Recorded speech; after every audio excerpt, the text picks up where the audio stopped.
Mokase pemirsa masih digerebek.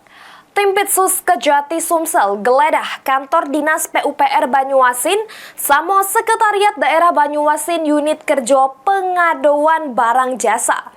Sesudah penyidik naik ke status perkara dugaan tindak pidana korupsi pembangunan di Banyuasin ke tahap penyidikan.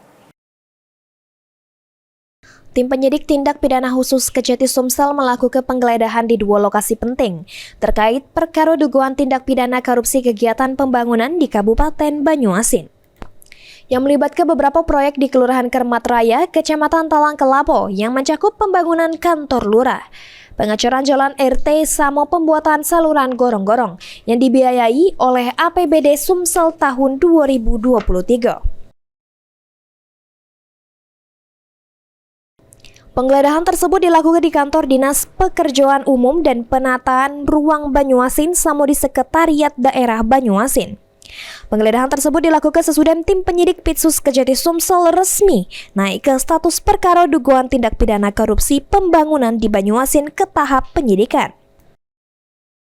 Hasil sejumlah dokumen-dokumen yang berhubungan dengan dugaan tindak pidana korupsi dilakukan penyitoan guna dilakukan analisis lebih lanjut sama memperjelas jalannya penyidikan. RWayudi, Paul TV.